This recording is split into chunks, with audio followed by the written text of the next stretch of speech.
Nag-alok ang ilang electoral advocates sa Commission on Elections sa COMELEC ng hybrid counting machine para mas maiwasan ang dayaan sa mga eleksyon, partikular na sa nalalapit na botohan ng BSK sa Nobyembre. Ayon sa DICT, mismong mga Pilipino ang gumagawa ng bagong voting system. Tunghayan ang balita ni Crisa Lopez. Ibinahagi ng electoral advocates sa pangunguna ni former DICT Secretary Eliseo Rio, former COMELEC Commissioner Gus Lagman at ilang opisyal mula sa NAMFREL ang isang hybrid election system. Mula sa ideya ng mga dating opisyal ng gobyerno, mismong mga Pilipino ang gumawa ng bagong voting system na iniaalok sa Commission on Election. Ayon kay dating DICT Secretary Rio, idinisenyo nito ang hybrid election system para paigtingin pa ang transparency sa panahon ng botohan, kakayahang maberipika ang mga boto at matiyak ang seguridad ng mga ito. Ang hybrid voting ay pinagsamang automated at manual counting of votes. Na nag-advocate ng electoral reform. At ito ay ginagap ng anim. So isang advocacy ng anim ay electoral reform. Tatlo yung lahat, anti-corruption, anti-political dynasty, at ito nga, electoral reform. Anya ni Rio, sumulat na sila sa Commission on Election o COMELEC para ialok ang hybrid election system at masubukan sa susunod na barangay at sangguniang kabataan eleksyon. Ngunit hanggang ngayon ay hindi pa nakakatanggap ang grupo mula sa komisyon. Na ito ay ma-demonstrate namin at Gumagana ang hybrid election system sa pamamagitan ng mismong paglalagay ng balota sa isang scanner. Pagkatapos suriin ng scanner ang balota, ipoproseso ng system kung saan ipapakita nito ang iyong mga boto sa laptop. Sa panig ng mga botante, maaari nitong i-check sa laptop kung match ang kanilang boto bago isapinal ito.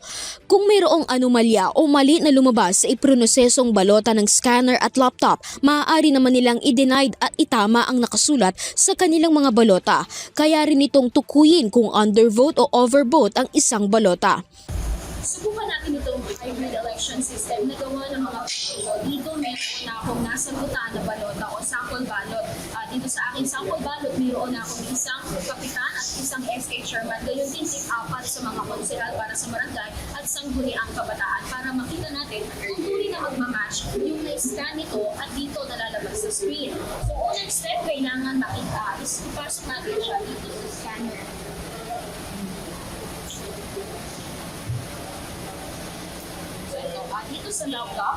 Dito sa laptop na makikita sa mismo Tumingin sa screen at suriin ang iyong mga napiling kandidato. Pindutin ang berde para kumpirmahin. Makikita natin dito sa laptop. Pindutin ang pula upang muling suriin o baguhin ang iyong pinili. So kung tama ang lumabas, pindutin natin itong green button. Kung mayroong kasunod na pahina, isunod o baliktarin ang iyong balota. Kung tama ang iyong mga pinagpipilian, pindutin ang berde upang i-print ang iyong resibo ng kumpirmasyon. Pindutin ang pula upang muling suriin o baguhin. Tumingin sa screen at suriin ang iyong mga napiling kandidato. Natin dito sa screen. Pindutin ang berde para kumpirmahin. Meron akong dalawang. Pindutin ang pula upang muling suriin o baguhin ang iyong pinili. Kung tama na at sapat walang anomalya na lumabas, nag-match ang balota at dito sa screen, muli natin pindutin yung green button. Suriin mabuti kung tama ang lahat ng nakalista. At dito naman Pindutin ang berde upang kumpirmahin at i-print ang iyong resibo. meron akong Pindutin ang pula upang muling suriin o baguhin ang iyong pinili. Maaari mo nang kunin ang iyong resibo. Pagkatapos basahin, ilagay ang resibo sa itinalagang kahon. para sa mga Tandaan na ipinagbabawal ang pagdadala ng resibo sa labas ng presinto.